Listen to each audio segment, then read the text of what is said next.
All right. Hello, everyone. Dan here with John, and welcome to the Designer Show. Today we have on as a guest Steve Mickley. He is the Executive Director of AIBD, the American Institute of Building Designers. I had a little mind blank Right. there. So, Steve, thanks for being on the show. I appreciate you being here. And we want to get into the topic today about what should be in a set of drawings for a construction project. And of course, that can range quite a bit. That how you want to think about that. As I work with builders and remodelers, that they want the least amount of information possible, and then there's other people that want a ton of information. So we're going to cover a lot of territory today. So I'm pretty excited about having you here, and that'll be awesome. So first of all, for those of you that are joining us, if you're joining us from Facebook or YouTube and not on my website, Chief Experts Academy, you'll notice in the text below the live stream that there's a link that will take you to the website where you can get to all of the downloads that we'll be working with today. So let me show you what the downloads look like. So when you're at the website, you'll see a page like this that you'll be able to watch the stream here too if you want to, and make your comments on the side. And there's a link to AIBD, and then there's some different handouts that you can get to, the AIBD magazine, Plan Standard Handbook, Minimum Plan Standard. So, and then some plans that we're going to talk about a little bit. Steve agreed to do this a couple of days ago, so we haven't had a ton of time to pull together a bunch of, bunch of other information. But Steve, thank you for pulling this much information together. This is really nice. So there's some really valuable information here, and we can talk about these as we go forward. So again, if you're watching from somewhere else, be sure to click the link right below the video, and that'll take you to this page. All right, so Steve, let's get into this a little bit. We have, I always try to prepare a few questions for you, but let's start out with a simple one. What's your passion? What's your favorite hobby that you like to do? I think I know the answer to this. My hobby, yeah, we've talked about it. Right now, it's triathlons. About 2.5 years ago, I had that doctor's appointment where the doctor convinced me that I had to stop eating whatever I wanted and drinking as much as I was. And so she gave me 90 days to straighten up my act and come back for tests again. And in that 90 days, I was supposed to start exercising. So 60 days into the 90 days, I woke up that morning and decided, geez, I only got 30 more days to get going. I better get started. So I just started. I just started swimming. I thought I was going to drown the first day. I was impressed, though, that our community pool had a pool heater. Had I known that, I would have started sooner. But cool. But yeah, and then swimming. One day the pool heater did break, so I decided I would try running. And then a client of mine donated a bike to me and said, "Now you have no more excuses." He was a former Ironman, and so that's my new goal now. Is hopefully in the next year or two I can complete an Ironman race. Wow, good for you, man. Well, you got one of the bike riding part. I have that passion too, so I get out quite a bit on my bike, and as far as health goes. I decided 5 years ago just to quit drinking. I love craft beer. I couldn't just drink one craft beer. I had to have two, and I kept putting on so much weight, and I can't get rid of the fuzziness here. I don't know why. Anyway, so congratulations on all that, and keep up the good work. So let me just try something here real quick. Let me adjust. So they've got a lot of good non-alcoholic beers are coming onto the market. Well, they really do, and they're much. Yeah, and they're much lower in calories and carbs and all that good stuff. So I get to have one of those once in a while. Anyway, so cool. It's always nice to know a little bit about people and what they're kind of into other than work all the time. So how did Steve, how'd you get into this industry? What prompted you to get into the construction trades, or, and you ended up in design? I was born into it. I've tried to leave it a few times. I've started other businesses, and I keep coming back because design just seems to be the God-given talent that I was given. My father was a builder. My grandfather was a builder. So I started working on construction sites at an early age. I became a licensed residential contractor in Florida when I was 18. And wow. It was, I don't know. I did that for, I forget what year I turned 18. That would have been like, 1980. So for about 12 years, I focused solely on building, but I was doing like my father's construction plans on the side. He did drafting. I've never taken a drafting course. Everything I've learned after becoming a professional. So I was watching my dad draft up his plans for his own personal projects, and it was like, you suck. I can do better than that. And Thanks, Dad. and so he let me take over. And your dad's plans. That was me. That was me critiquing him. Okay, got it. Sorry, I took it the other way. It's not like, you're terrible. Move over. So he said, "Here, I don't like doing this anyway."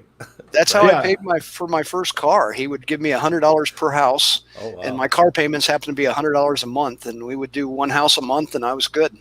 Nice. Yeah. But after about 12 years, we had a terrible downturn in the economy in the early 90s. And I was a developer and had 3 houses that I owned, and all of them were on the same street. So it wasn't like you could take the family out to the other house for the weekend. Was that the one where the interest rates got up to 20% or something? Right. Yeah, close to it anyway. That was the late 70s, early 80s. That's right. Yeah. No. You're right. Yeah. Early 90s. I don't remember what the issues were there. I just know that I got stuck with some houses. So I had the opportunity to change directions. And that's when I evaluated, okay, out of this whole entire process, what did I like best? And the design was it. And so that's what I focused on, going from the early 90s all the way through to the early 2000s. And then I merged my design firm with a architectural firm in Palm Beach, Florida. We started doing work all over the country, or all over the world, actually. And so in the meantime, though, I had become a member of AIBD. And like I had mentioned, I drank heavily back then. And AIBD has been around for quite a while then. When did very they start? Opinionated. Yeah, we just celebrated 70 years on July 11th. So, I had no idea. Wow. Yeah. So yeah, I was very opinionated, and I would drink a lot at the meetings. So when the opportunity came in the mid 2000s to take over the position as executive director, some of the board members were like, "All right, Steve, you've had some ideas. It's time to put them to work." And so that's been 15 years ago now, 15 years ago, 2005. That's probably not. I met you probably not too long after that. So now you've worked so you've been at this for a long time, obviously. So I have. Yeah. So we won't count the years. My wife keeps telling me to quit saying dates to everybody. Makes me seem like an old man. That's right, I am. It really doesn't matter though, because with technology the way it is today, whenever there's a new update for the software or a new update for the app or a new phone comes out, basically, it doesn't matter how old you are. We're all starting from zero, learning a new software again. So there you go. So what kind of things have you seen change in the industry, especially in the design world over the years? It's just like, I remember, from my experience, I remember back in when I got into construction in '76, and we had to draw plans for a job, and we'd get the old drawing board out and sketch out as best we can. I did have drafting class in high school, so I knew a little bit about line weights and things like that. So, and then we've moved forward all of these years. What kind of things have you seen? And let's just, of late, anything that come to mind? Well, technology, really. Right. I'm not sure. If the way we design buildings have changed, or the way we prepare, or way we construct the plans, literally, but how we come about the data and communicate the data has changed significantly, and how we have to work with our clients. As we're for the first time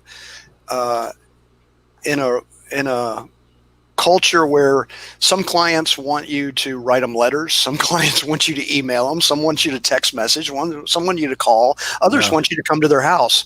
What's and that? And others want to I do a mean, variety of all that stuff. that's right. And if there was an app that you could just write one email and it texted it and it phone called them and it, that would be awesome. But I haven't found that one yet, and I'm not smart enough to create it. If anybody out there knows one like that, put it in the questions. There you go. The questions there. There you go. Pass it on. So anyway, but yeah, technology, things have gotten better. BIM technology, particularly, and the ability to, I always say that one of the best things that ever happened in my career was Hurricane Andrew in 1992. And it's not that we changed the way we actually construct buildings in Florida, but we changed the level of detail that was asked for on a set of plans. And a 4-page set of plans became 14 pages almost overnight.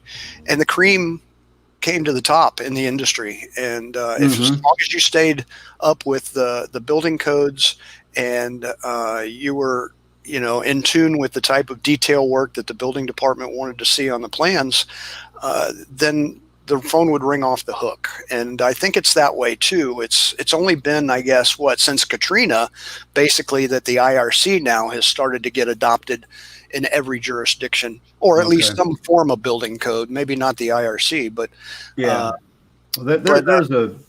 one of those changes that I think we see more of, especially on larger projects, that you've got to follow those codes a lot closer.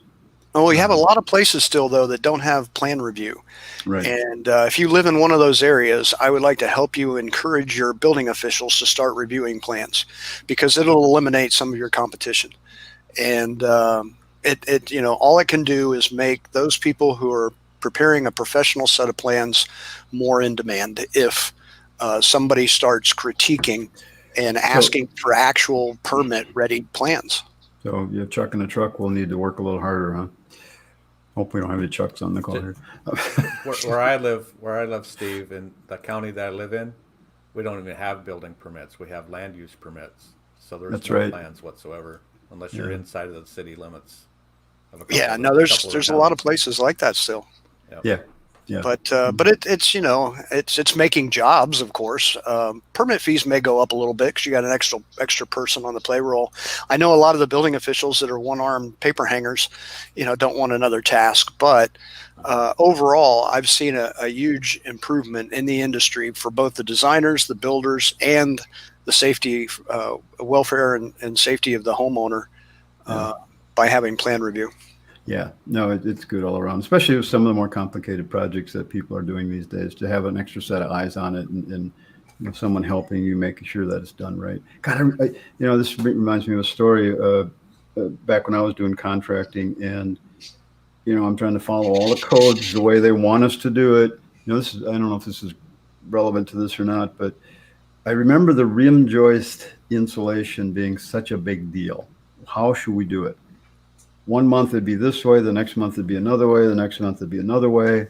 You use Tyvek, it's just everything changed so much. And I had some problems with some projects that, again, I'm following the rules at the time. So even at the best of, people following the codes, sometimes things can go wrong. So anyway, so again, those are the challenges that people are facing in the industry today. People are super busy.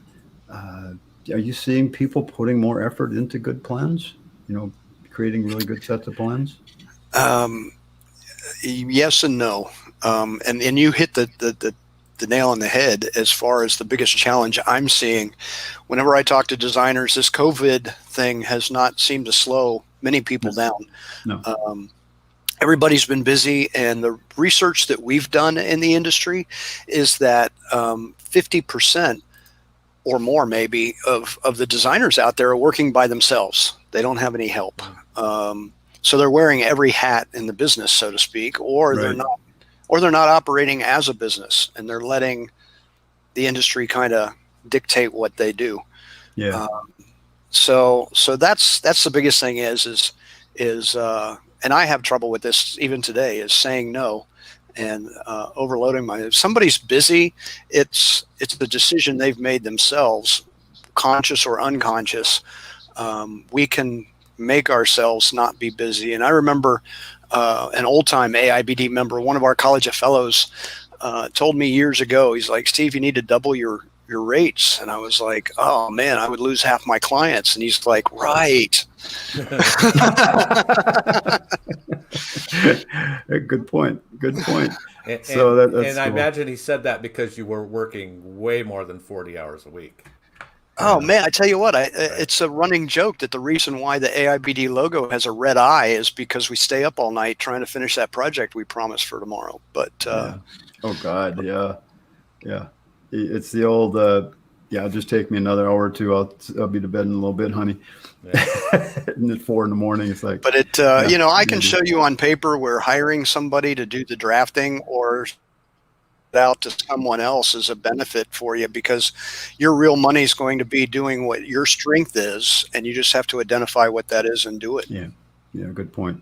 Good point. Looks like you froze up a little bit there, Steve, although your audio is still good. Oh, there you are. Now you're back. All right. So anyway, Dan, I lost you. Hopefully it's not my internet that's messed up. Oh, you guys hear me? Uh-oh. I can hear you fine. Am I I still can hear here? both of you. Okay, good. It looks like, So- Steve, your internet's slowing down a little bit. So We lost Steve. now we lost him.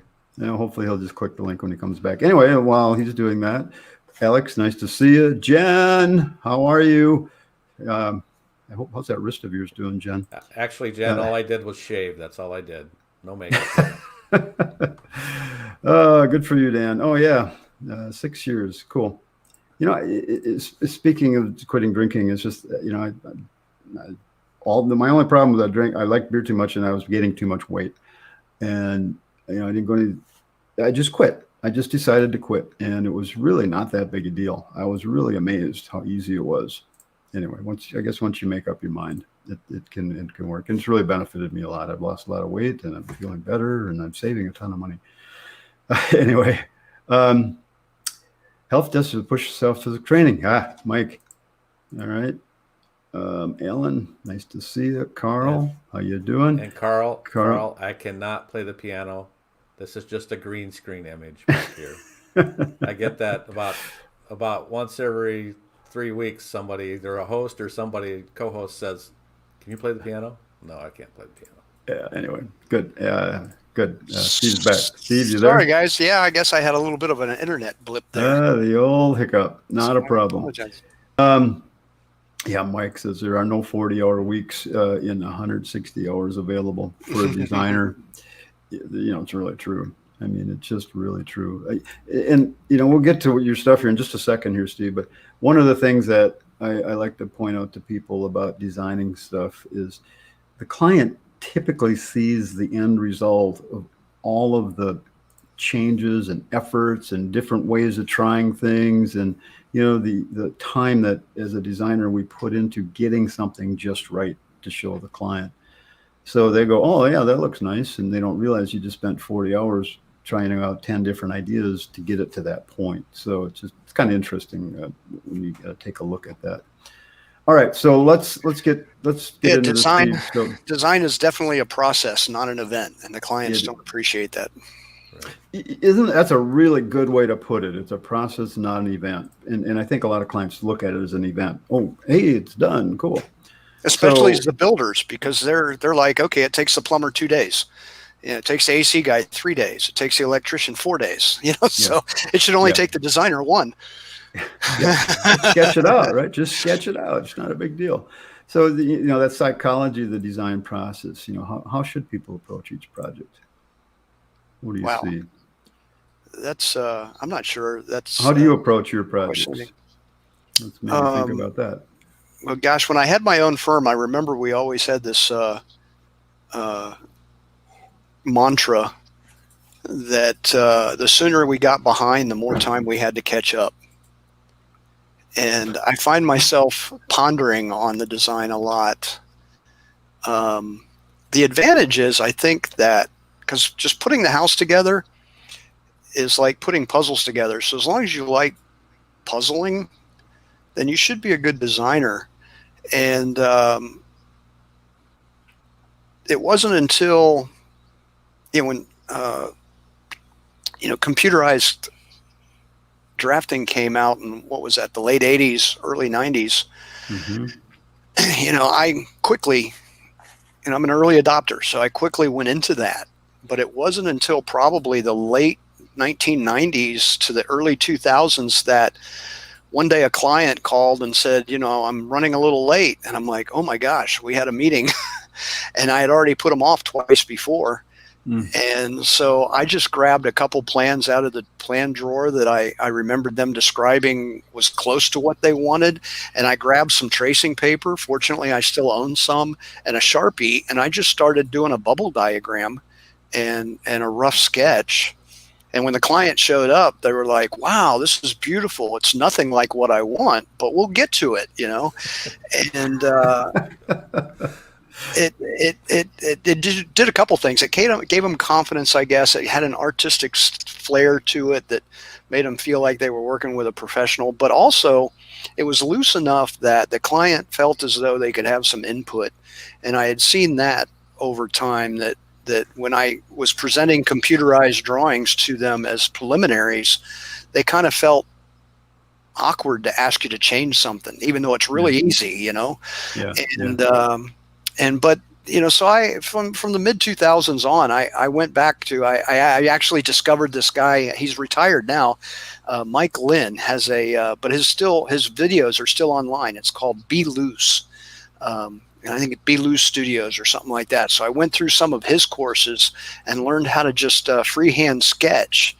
And that was, a big change for me in being able to just think out the process with a pen, draw some circles or some squares. And one of the coolest thing that Mike taught me was he goes, when you scan it and send it to the client, he doesn't know if you sketched it out this big or if you sketched it out this big.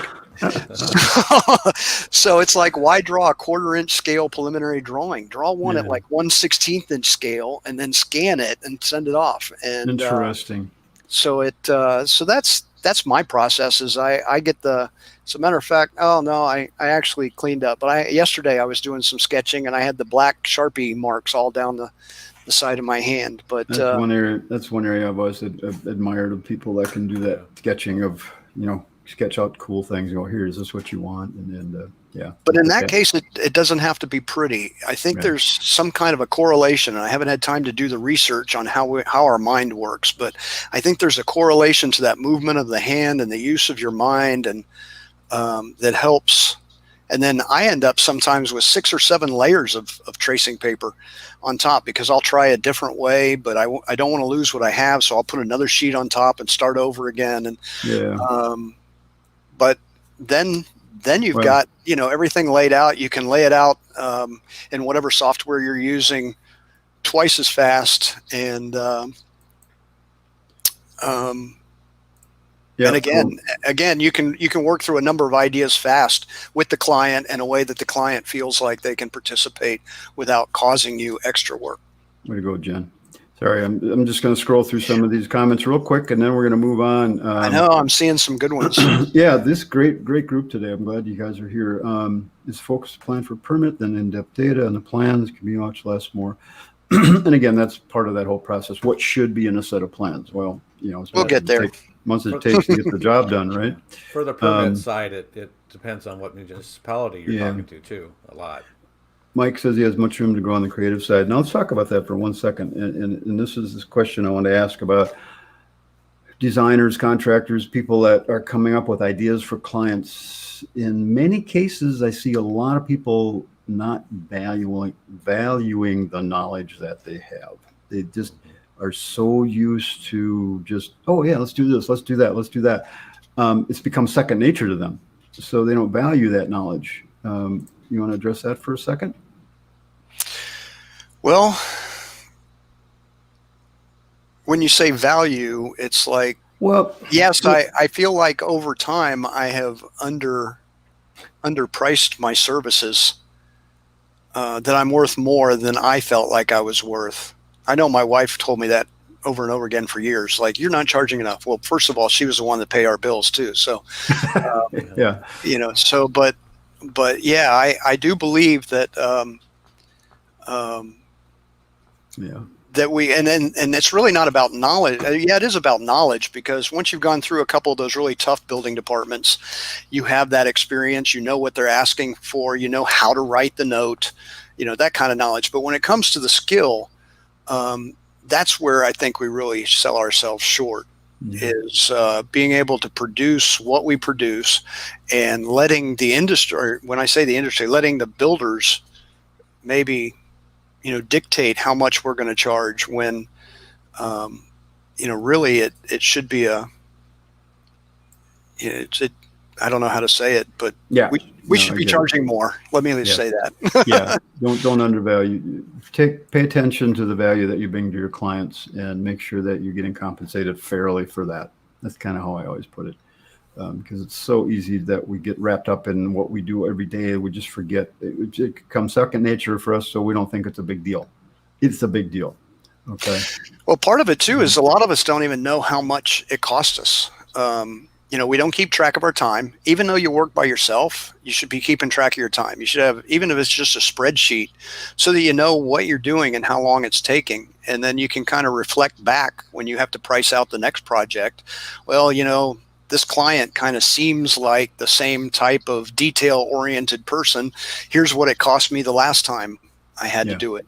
Yeah. And when I say cost you, you've got to build your organizational structure, even though it's just you or one other person, because, you know, you got to realize what hats it is that you're wearing, because someday you may grow to the point where you've got 5 or 6 people on staff. Right. And, you know, you got to know where everybody fits into that hierarchy of structure. Yeah. So, you know, put those, you know, delineate what those hats are, keep track of your time. And then AIBD has a packet of documents called designer docs. And one of the documents in that is a spreadsheet where you can go in and actually say, this is how much I want to make a year. This is how much I pay for this. This is how much I pay for that. This is how much time I want to spend on events like this. And it spits out at the end what your hourly rate should be based on your goals. Oh, cool. And you know, it's the hourly rate calculator, I think we call it in the designer docs. We'll talk about that in 1 second here. I just wanted to address Alex's question real quick here. He was debating which way to go as a young builder in the area, or just stay in the design build firm. Alex, I would say, in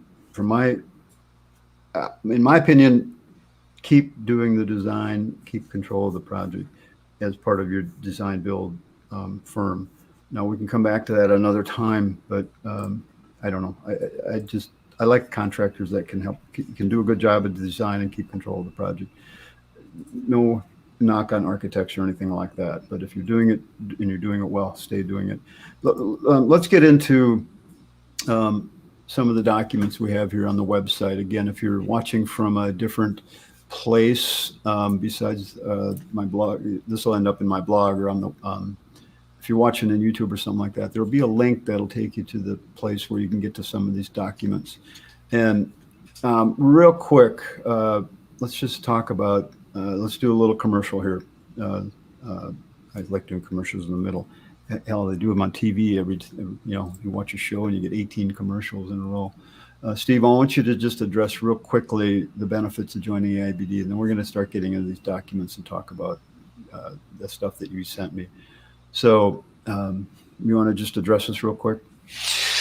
Well, the benefits, I mean, like any other association, we've got benefits. So if you go to AIBD.org and click on the button that says opportunities for designers, then, you know, that'll list our benefits, like your affinity programs and, you know, insurance for errors and omissions and all that. But really, the reason why I joined so many years ago is because not being a licensed architect and not having a desire to do what it takes to become licensed. Which is a lot of work.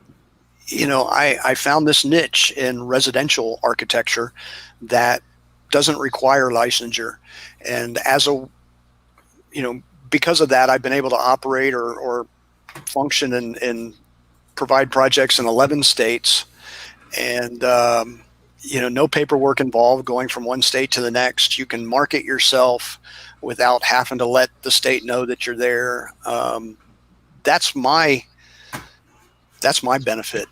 And Yeah. so having an organization that monitors that right and speaks up for me on my behalf when the time comes that right becomes in jeopardy was paramount to me. Cool. Membership's $289 a year. Is that right?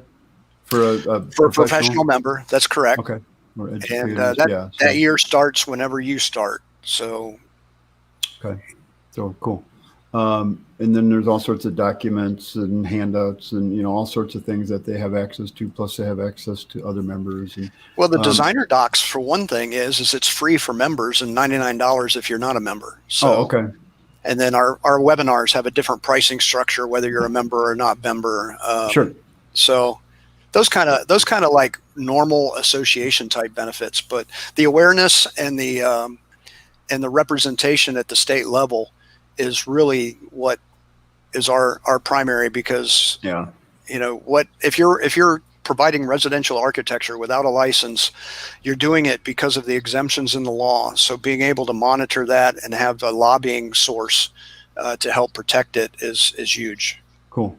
So you got an online magazine, which is really cool. You can just flip through the pages. I'm not going to go there right now, but people can that was a surprise. Thanks for including that. Yeah, it's really a nice magazine.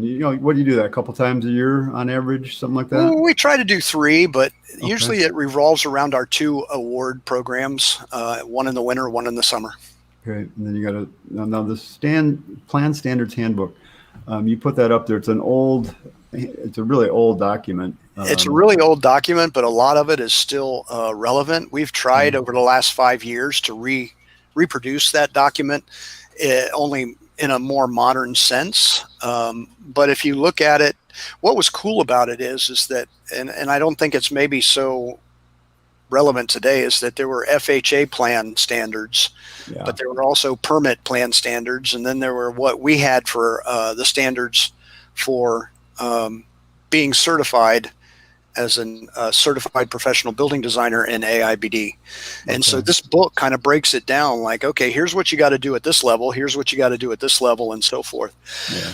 But really, it hasn't changed a lot. It's just, how we communicate it as. Those of you on the call here, if you wouldn't mind, what is, you've come to this meeting. We got a really good attendance, by the way. Thank you. What is it you're looking for? Okay, this idea of what should be in a set of working drawings. What are you missing? What would you like to find out more about? Because I'd like to actually do another show on this and get more into some of the details of what should be in a plan.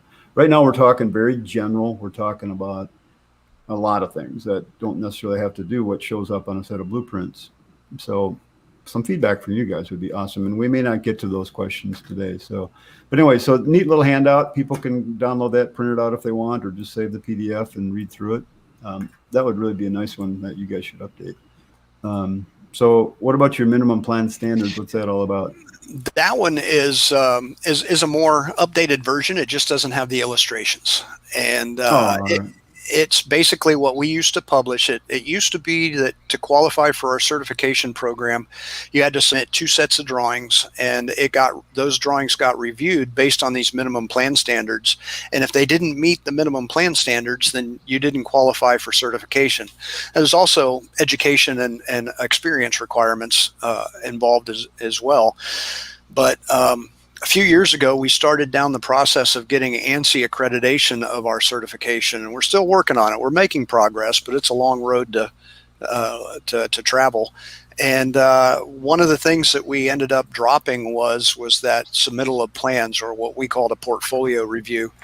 And but we still have the standards. And thanks for inviting me here today, because it caused me to have to dust them off and realize that we still have some use for this. It's a great checklist for going through. I mean, no matter how many times you've drawn a set of plans, there's going to be something you forgot possibly. And, again, someone mentioned earlier, you think about the number of people that have been in this industry a long time, and I'm one of them, that was a carpenter, was a contractor, was out in the field all day long, and now all of a sudden they're switching into the design aspect of doing plans for people, doing plans for their company or whatever. I'm seeing a lot of that actually, and there's never been any formal training out there for us to do that. I mean, my formal training, it was a class in high school I took on blueprinting. And then of course, everything after that I learned on my own. So, so this kind of stuff is really good. So let's talk about your plan evaluation checklist. What's that all about? That was the actual form that our evaluators used. The minimum plan standards that we were just talking about is what was published to the candidates. The evaluation checklist is what our evaluators used to check to make sure that they met the requirements. What do you mean by candidates? What? Well, when somebody applies for our certification, we call them an applicant, but once they get approved for that application, then they become a candidate. And then once you pass the exam, you become a CPBD. So that's just kind of the terminology we use. There's a candidate handbook that describes all that at aibd.org/certification. And so this is a document, again, now that you've caused me to have to look it up. We haven't used it for quite a few years because we dropped the portfolio review. But again, it's a great checklist. All I have to do is take out the column where they're issued points for having provided it, or partial points for trying to provide it. But but it's going to be a great checklist once I get it edited to pass around to the industry, and it's based on a checklist that the ICC publishes for IRC plan review. It doesn't include everything. If you were to go on their website and to purchase their actual checklist, you'll find out that it's probably 2 or 3 pages longer, because it includes mechanical plans, it includes pool plans, gas plans, just about everything that you could think of that somebody would be applying a permit for. Yeah. Our committees just looked at what that checklist had and then narrowed it down to what was probably relevant to a set of residential drawings. Cool. Mike says he never tracks his time. How does he know he's successful? Mike, you should track your time. We're gonna get Mike hooked up to do that. And if you're using Chief Architect, it tracks your time for you. So, but it won't track your appointments and things like that. So, most people believe that design is a drafting exercise. You're just drawing lines, right? It alone makes it hard for clients to understand. It was in the Caribbean in 2020. It's still a challenge to get clients to buy in. That's where these checklists, I think, are kind of handy, because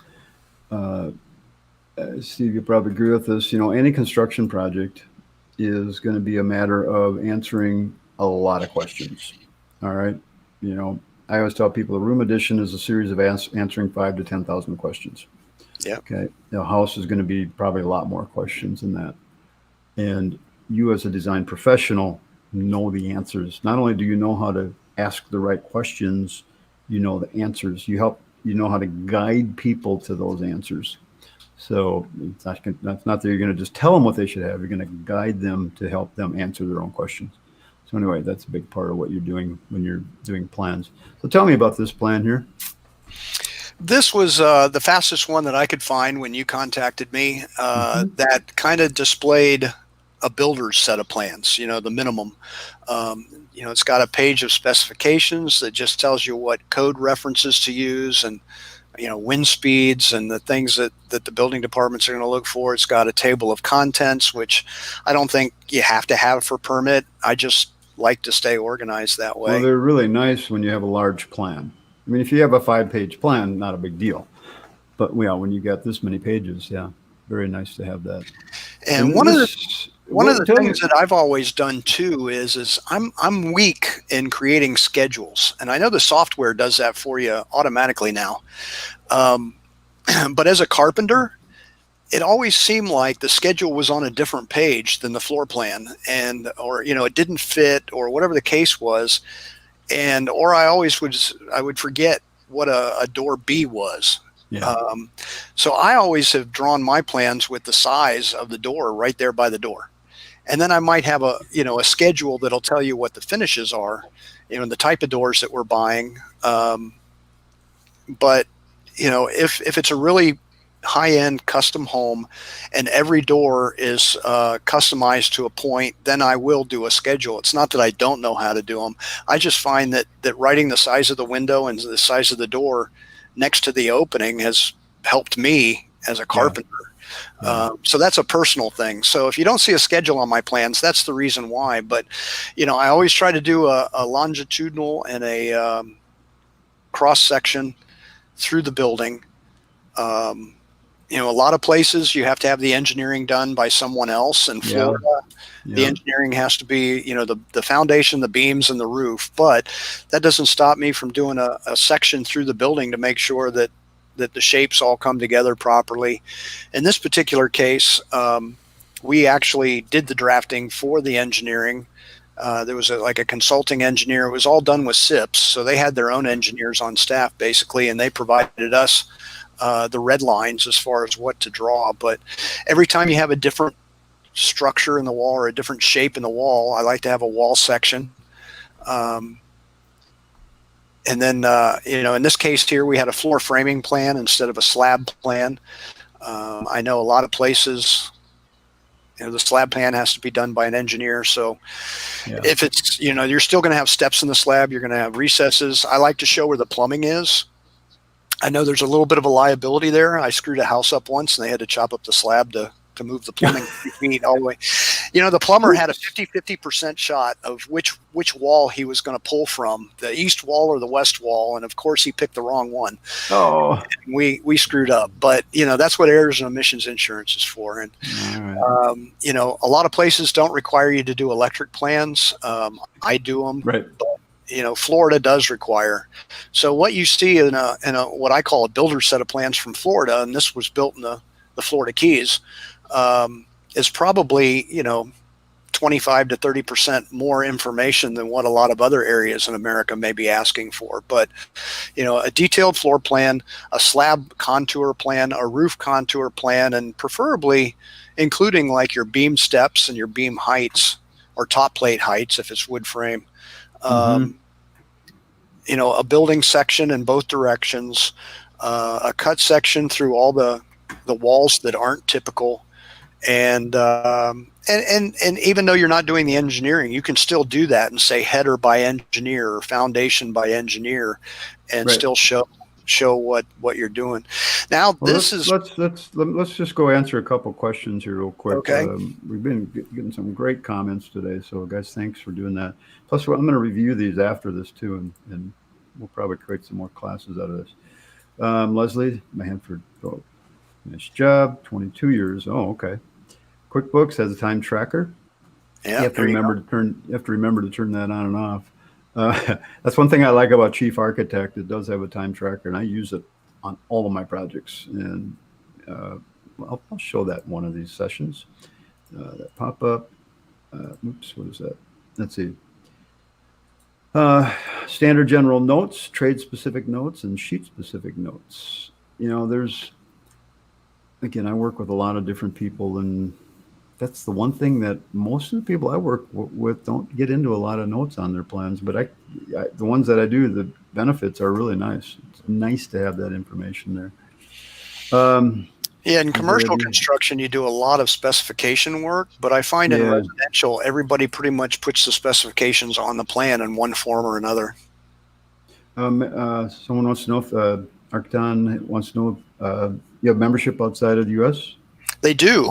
When we were able to finally start offering our exam a few years ago online, we signed up our first Italian designer as a CPBD, but yes, primarily it seems to be North American, but I think the farthest away we have, depending on which direction you're looking at, I guess, is Azerbaijan. We have a member in Azerbaijan that participates in our awards programs often. Cool. Mike, he does very detailed drawings. Detailed drawings going to make everything go a lot easier. Hey, Newell. Especially engineering. Newell, how you doing?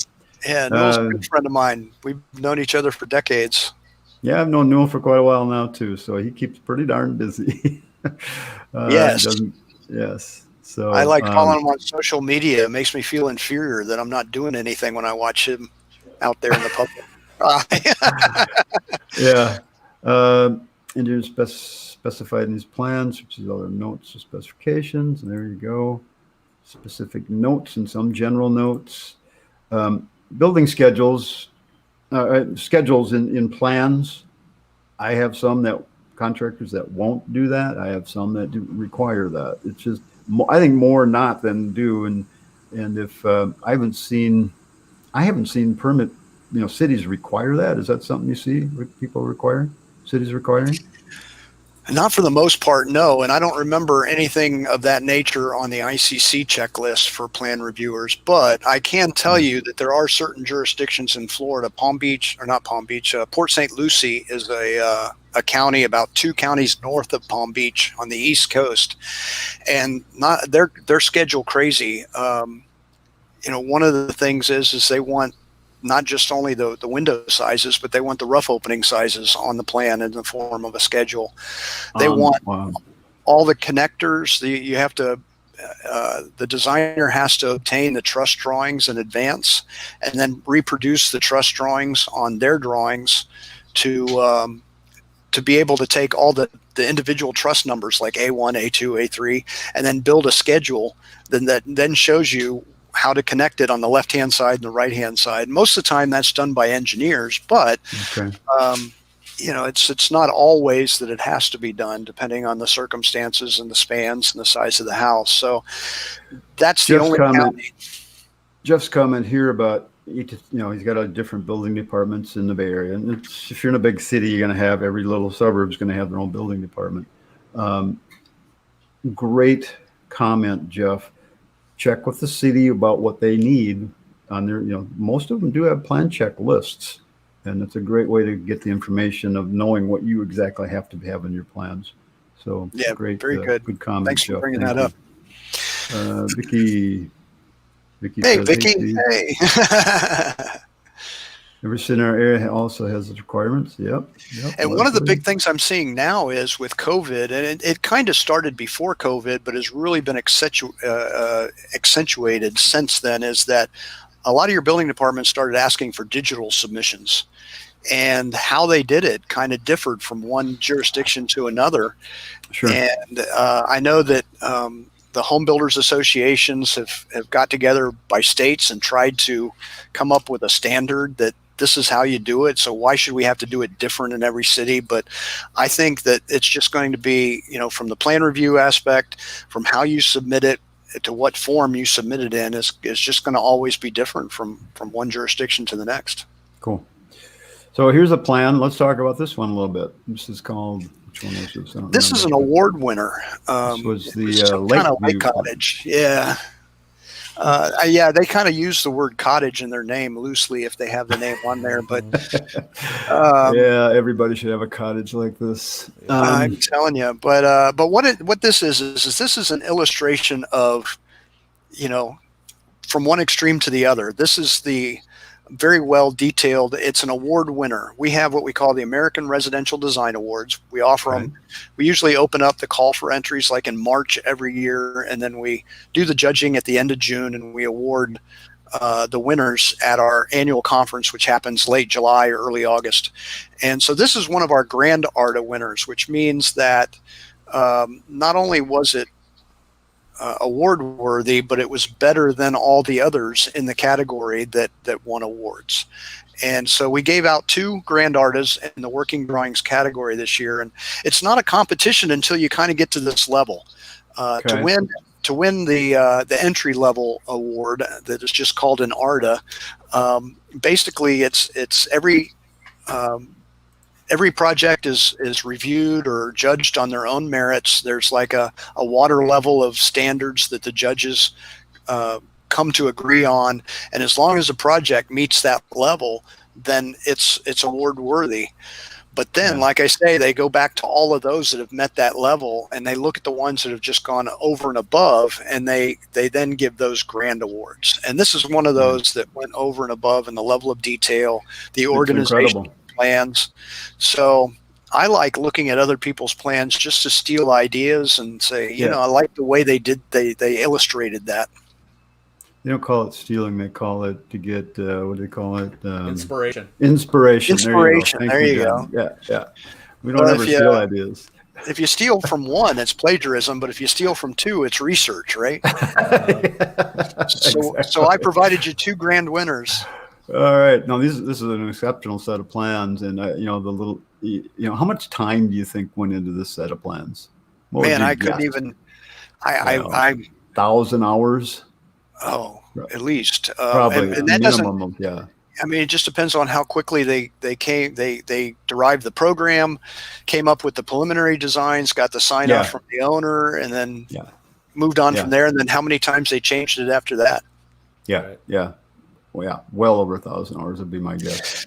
But I do know that when they invented the viewport and when they invented the modeling, that made a lot of these interior details a lot easier to do. You still have to take the time to create the detailed interior.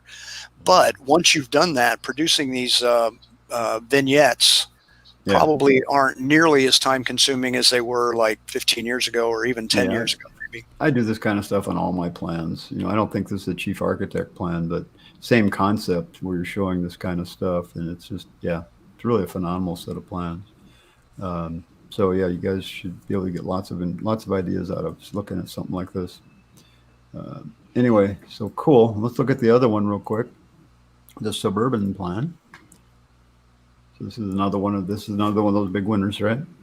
It is. It was one of our 2 grand award winners, and this one here, the thing that caught the attention to the judges is it's not every page, but a lot of the pages had a left-hand margin that then had particular details or notes in that one margin, which kind of helped organize the plans. And there's some ceiling details that you're showing there that they showed in 3D, and then not only that, but they went through and they highlighted certain important elements with color.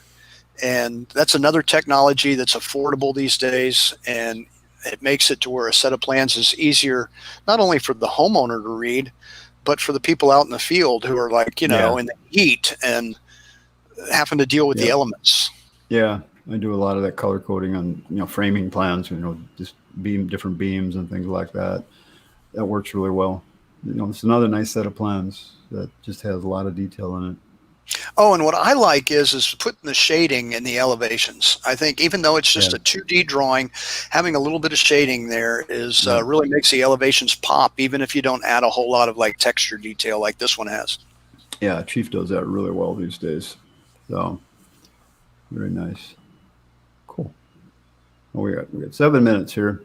So, John, we got any other questions that have come through? There was some. And Chris says, I designed a 3,400 square foot residential new build with chief architect focusing on interior only and handed off to a contractor. Took it and ran. Is that a good thing or a bad thing? I interpret that as meaning like copyright infringement, which is probably a topic for a whole nother show. No, that's not what I got. What I got out of that comment was, and it's the way I've worked for years. I would draw, in chief, I would draw the house in a pretty picture, and then we would go build it. He ran to go build it. We ran and went and built it. Anyway, so that was kind of a question I had. How do you think the technology has changed, or maybe if it's not technology, maybe it's just change of times? When I started building back in the mid '80s, we'd get a set of plans and it had very little information on it. Just minimal measurements, that kind of thing, and we would take the plans and we'd build the house. Right. One of the biggest changes I've seen is all the selections and opportunities for different types of structures and stuff that you have now has just exploded. So it's not really that easy to do that anymore, it seems like. So I don't know if that made any sense. Well, I don't know. That's part of the advantage of being a design build firm too, is having a minimal set of plans. But then, handling all the finishes and the detail work in a different division that's more of an interiors type approach. So that's how I looked at it when I was design build. Was that I didn't need to spend as much time on the detail work unless it was something that we had never done before and I needed to communicate it to the other carpenters. And you needed to make sure it was going to work. That's true too. But a lot of times you just kind of worked it out in the field, Right. Yeah. But that costs money these days. So here's an interesting question from a Facebook user. One thing I hate about Facebook is they won't put people's name in unless people click and approve it. But that's okay. Do you ask how many hours of drafting 1,000 went into that other plan that we were talking about? You mentioned charging $100 an hour. That's $100,000. Am I missing something? Great point, Facebook user. You want to talk about that? What's your take on that? I wouldn't be surprised if that set of plan was $100,000. I wouldn't either. What is that? It's a $2 million, $3 million house. Yeah. What would be 3% of $2 million? That's like 600,000. Is that right? No, 60,000. 60,000. 60,000 to be 2%. So that would be on the low end. And that would be on the low end, 3%, because I've heard percentages from 3% to 10%. And with that level of interior work in it, they were probably closer to the 10%. So, that's not unrealistic. I can't say I do that because I don't want to spend 1,000 hours on one project. I'm more of the production guy. Having been a builder, I always catered to the builders, and so I'm the person. Matter of fact, I have an appointment this afternoon for a little 35-foot wide product that I've designed to sell to a developer that wants to build it 100+ times, and so I'm into the reuses. Design the house once, and then let them pay me $300 or $400 every time that they build it. Or more. We always like or more. Well, cool. this is a very small house, so. All right, so we're just about at the end here, and this has been a great conversation. I appreciate that. We'll have to do more of this. I like this. So let me just turn that off. Get back to this. So I mean, we've jumped around a little bit here, so not too bad. I guess we could have done a lot worse, but so we just talked about this. So tell me, what are you most proud of your career? What really gets you excited to get up every day? I don't know. Maybe the next idea will be the most proudest. But no, what gets me up every day is in the position that I have, it's being able to watch people who are just getting into the business or maybe have been in business for years and all of a sudden have that aha moment and start taking off. One of our vice presidents, we have two of them, but one that just got elected as vice president this year started off as,